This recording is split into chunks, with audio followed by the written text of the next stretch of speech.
Une rencontre décisive qui devrait marquer un tournant dans le cycle infernal de violence qui meurtrit les populations de l'Est de la République démocratique du Congo. La tripartite de Luanda sur la situation sécuritaire à l'Est de la RDC s'est terminée ce mercredi soir par l'établissement d'une feuille de route sur le processus de pacification de la région Est de la RDC. Tout commence par une rencontre à trois entre les présidents Joao Lourenço, Félix Antoine Tshisekedi Tshilombo et Paul Kagame. Pas de communiqué final, mais un point de presse commun des trois présidents et une volonté commune affichée de faire baisser la tension entre les deux voisins. L'objectif central étant de restaurer la confiance perdue entre Kinshasa et Kigali par l'instauration d'un dialogue et d'une concertation permanente établie sous l'égide de la CIRGL et du processus de Nairobi dans le cadre de la communauté d'Afrique de l'Est. Concrètement, cela se fera graduellement via l'application de la feuille de route qui permettra au final, si chacun respecte vraiment ses engagements, de réchauffer les relations politiques, diplomatiques et économiques entre le Rwanda et la République démocratique du Congo. Ce que je peux dire à propos du contenu de la réunion de ce jour est que de part et d'autre, il y a eu en tout cas l'intention manifeste d'avancer et de mettre fin à cette crise. Comme l'a dit le président Lourenço, il s'agit de rétablir la confiance entre nos deux pays et surtout nos deux peuples. Une confiance qui a malheureusement été rompue alors que, à mon sens, tout allait bien dans la voie de la normalisation entre nos deux pays. Je m'étais entrepris, en tout cas, de tirer un trait sur le passé dès mon arrivée à la tête de la République démocratique du Congo pour envoyer un signal fort, non seulement au Rwanda seul, mais à tous nos voisins, à toute la région, de mon intention d'avoir des relations désormais tournées vers des échanges profitables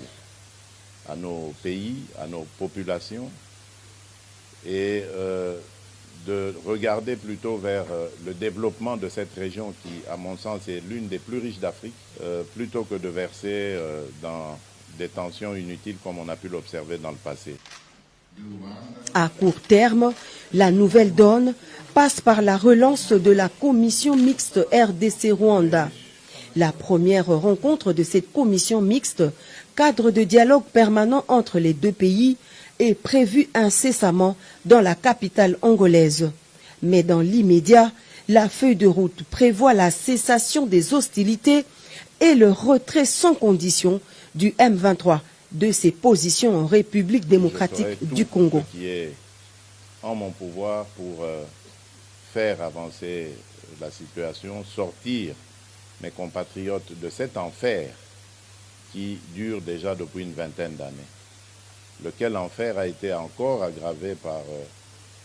cette situation regrettable du M23,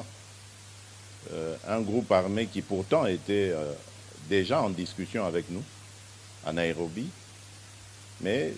dont le comportement est totalement inexplicable, car je ne peux pas comprendre que des gens qui ont une revendication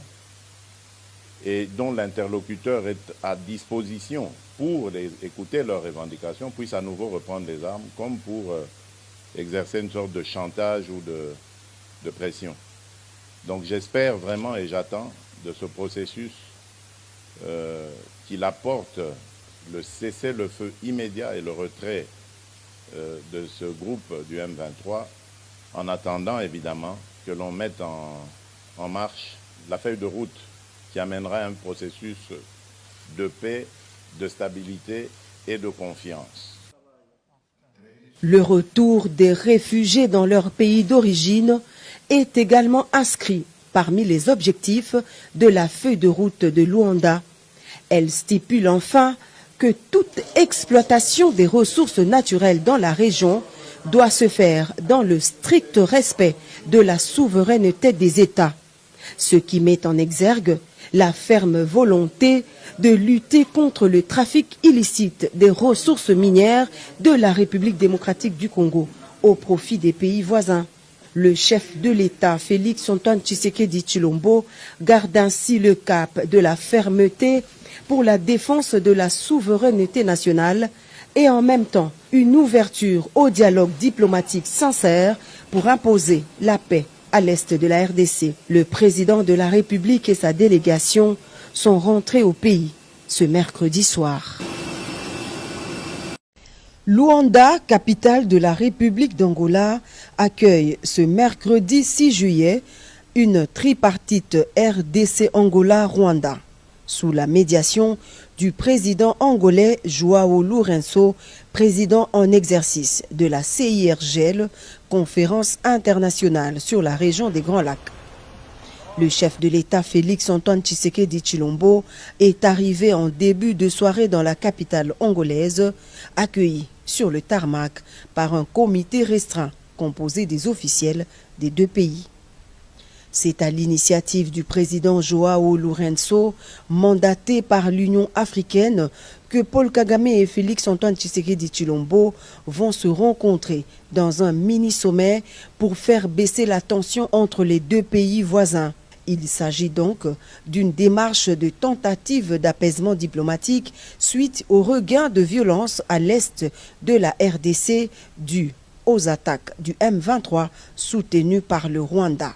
Cependant, il est à noter que la République démocratique du Congo ne se trouve en aucune manière dans une logique de négociation avec le groupe terroriste M23, mais il s'agit plutôt d'une démarche sous-régionale enclenchée par l'Union africaine. La dernière visite du président Tshisekedi le 14 juin dernier à Luanda s'inscrivait dans le même cadre, d'autant plus que le chef de l'État congolais a toujours mené en parallèle l'approche diplomatique et la défense du territoire par les FARDC. Ce sommet prévoit deux bilatérales entre Lourenço Tshisekedi et Lourenço Kagame, suivi d'une tripartite entre les trois chefs d'État ce mercredi 6 juillet. Le président de la République Félix Antoine Tshisekedi Tshilombo est accompagné du vice-premier ministre, ministre des Affaires étrangères Christophe Lutundula et de son mandataire spécial,